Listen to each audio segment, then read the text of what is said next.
Bahala na si Lord. Bahala na si Lord. Woo! Ito lang tayo sa slow side. Ang ganda rin, no? Ang ganda.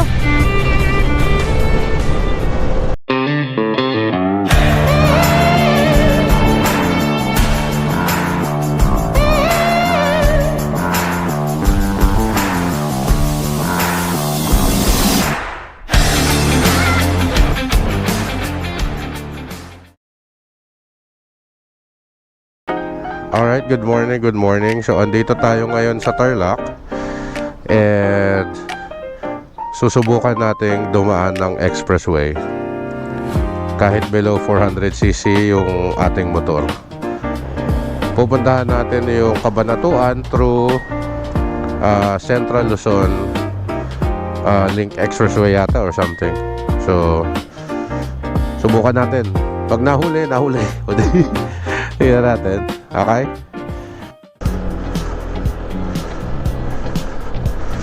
Oh.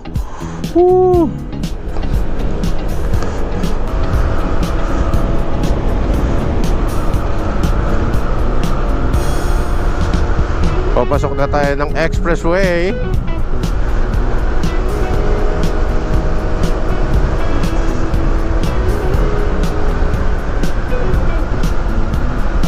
Tama ba? Dito ang papuntang ano? Cabanatuan.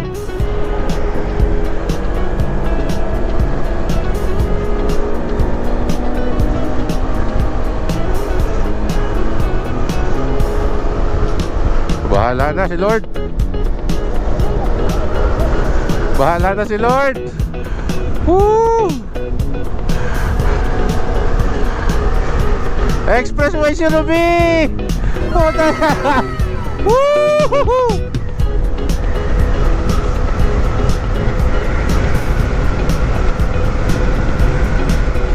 Oh my goodness.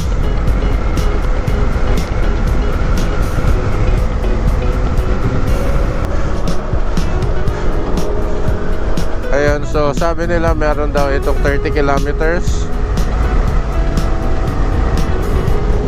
na ang dulong part ay Cabanatuan. So ngayon nag-start tayo sa Tarlac exit or La Paz, then Aliaga yata yung susunod. Look at that. Ayun, no? Oh, napakaganda rito. Kita nyo naman yung mga ano, lunti ang rice fields. Oh my goodness.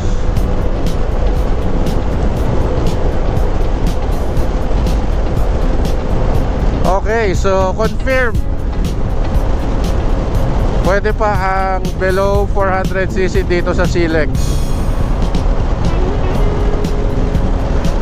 Ewan ko lang pag nahuli kami sa dulo.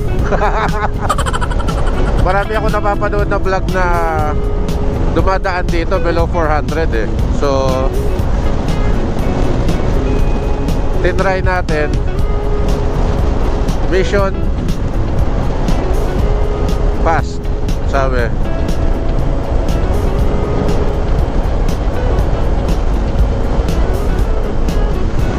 Kita nyo naman, oh.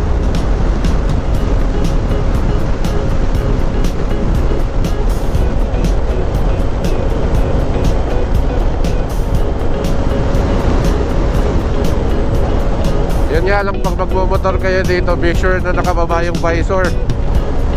Ang daming insekto.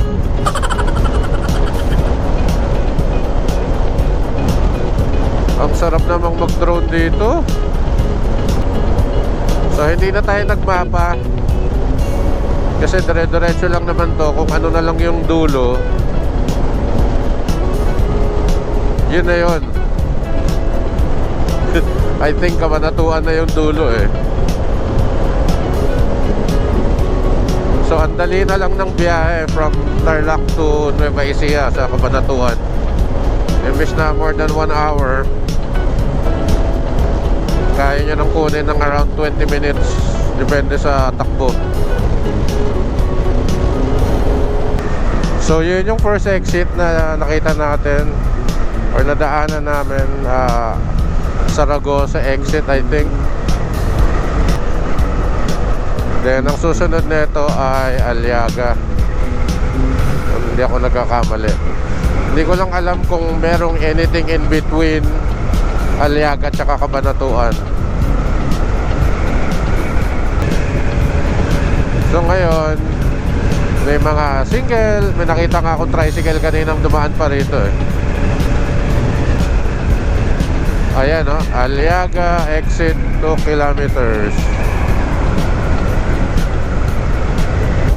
So Aliaga 1 San Juan.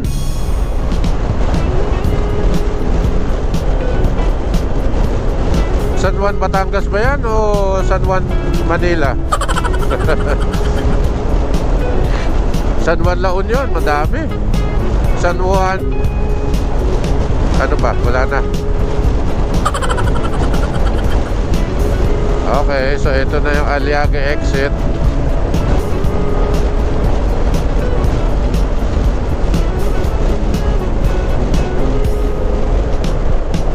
Hop, hop. Oh, okay.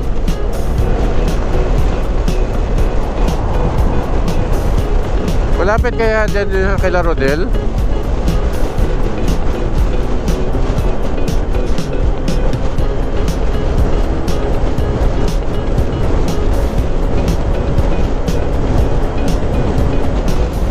May mga ginagawa pa dito oh.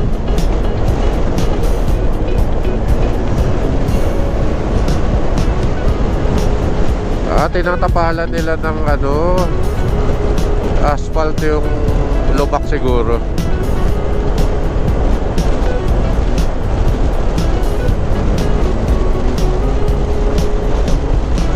So limit daw 100, minimum 60. Nasa limit tayo. Good. Ganda rin oh. Ay. So ngayon wala pa tong mga ilaw. Kaya I'm pretty sure na napakadilim na ito sa gabi.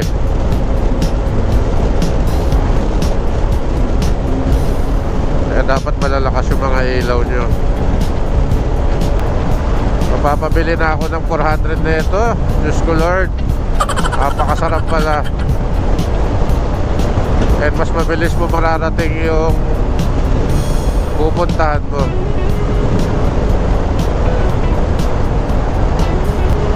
Alright, we're approaching San Juan.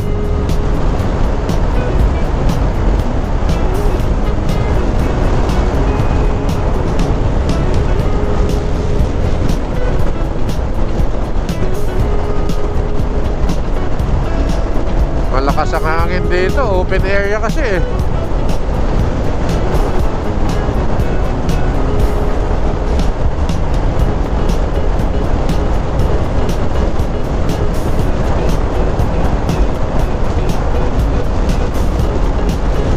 Yung mga nagtatanim oh.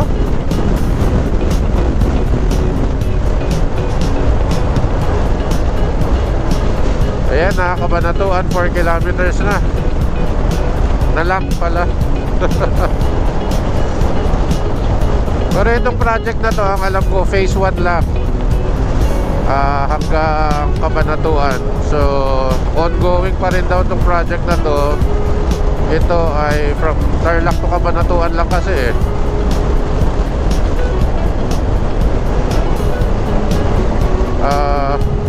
Wait lang. Ay, sarado. Okay. So unfortunately hanggang San Juan lang pala. Kasi sarado pa hanggang Cabanatuan. Okay.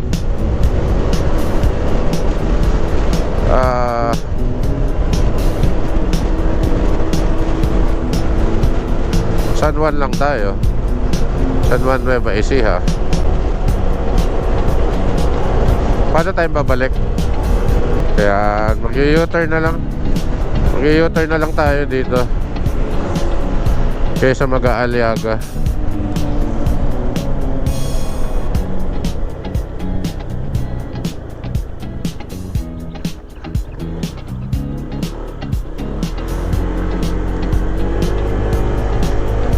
So we're gonna go back sa Silex pa rin.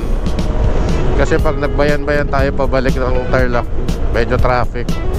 At ang lubak-lubak ng Aliaga. Ayan, so ikot lang tayo.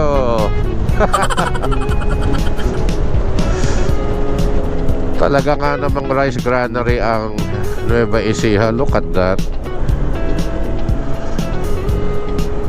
Lahat ng nakikita nyo ay puro palayan.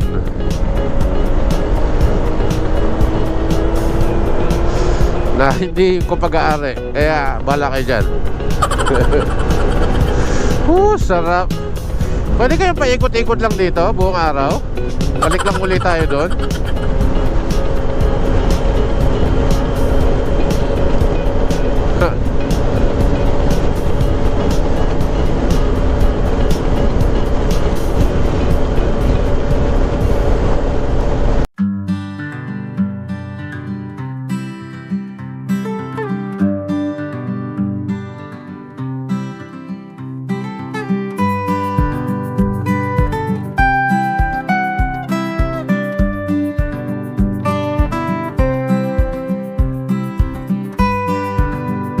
Ang Central Luzon Link Expressway o mas kilala bilang SLEX ay isang 30-kilometer expressway.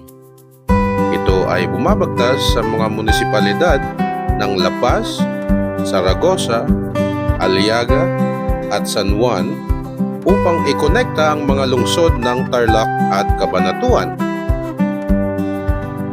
Ito ay mag-uugnay ng mga probinsya sa gitnang Luzon mula NLEX, SCTEX at TPLEX. Ito ay magpapaluwag ng trapiko sa Pan-Philippine Highway ng 48% at mapapabilis ng paglalakbay sa pagitan ng Tarlac City at Cabanatuan City. Mula sa dating 70 minutes ay magiging 20 minutes na lamang ang biyahe. Ang Phase 2 naman nito ay mag-uugnay sa Cabanatuan papuntang San Jose, Nueva Ecija. Pinamunuan ni Kalihim Mark Villar ng DPWH ang groundbreaking ceremony noong September 22, 2017.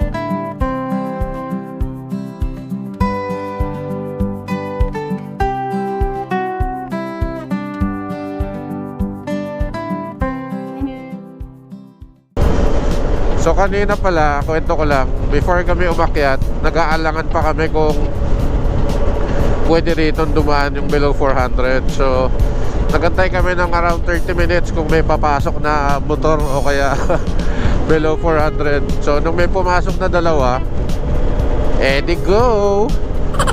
Kaya natin mag-overtake dito sa expressway. Oh ha? Akalain mo overtake ka pa.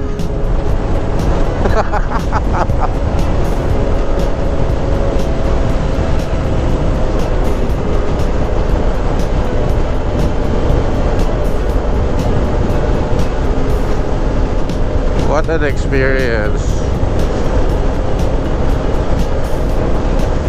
At dahil dito, bibili na ako ng 400cc. Kaso, sarap. Huwag ngayon. Kaso sarado bangko ngayon next time na.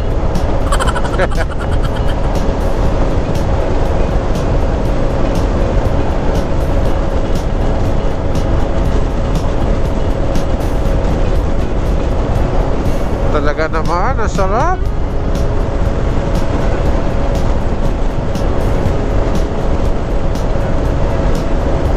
Aliaga, 2 kilometers. Ito parang bagong gawa lang, oh, yung espalto. Whoop, yeah. Ayan, may mga uneven ng konti eh. Ayan, no? So, yan yung tinatapalan nila. Bilis na. Mabilis na nga ako, oh.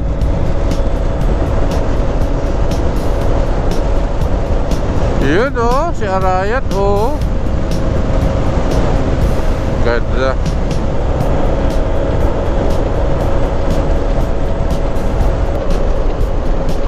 Pacific Asphalt ang gumagawa daw dito as per medyo lubak-lubak dito.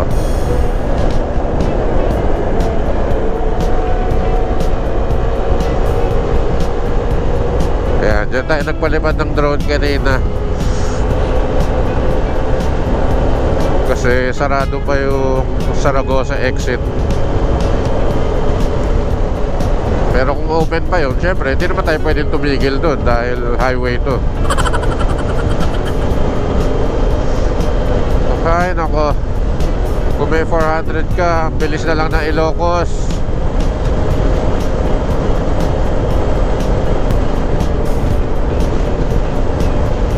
Medyo okay rin na inopen pa nila to sa mga less than 400cc para nga naman yung hindi pa nakakabili ng 400cc will get a feel of how to drive sa expressway kahit bumabang cc lang yung mga motor.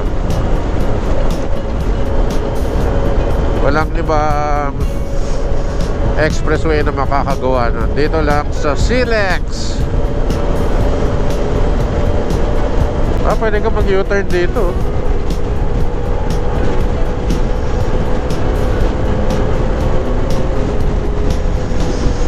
Yan. So mag-exit na tayo dito sa Tarlac City. Pero kung dediretsuhin nyo to, is either papuntang SCTEX, pabalik Manila, or TPLEX, papunta ng norte pa, Pangasinan, La Union. Ayan. Kaso unfortunately mababa na tayo ng Tarlac.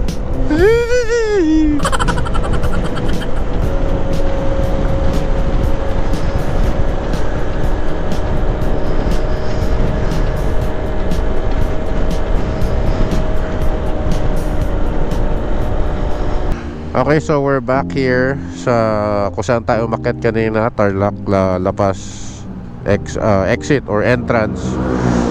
In-experience lang natin yung makapagmotor sa expressway kahit 150cc lang ang ADB natin. Hopefully makabili na tayo ng 400 in the future para makapag-ride na talaga tayo sa expressway. Pero right now napakasaya ng feeling pala ng nagmumotor sa expressway. Kaya thank you Lord, binigyan tayo ng pagkakataon para ma-experience to ngayon. Alright, thank you nga pala guys sa panonood. It's just a quick ride lang, quick video. Pinakita ko lang sa inyo kung ano yung tsura ng SILEX. So again, salamat po and God bless.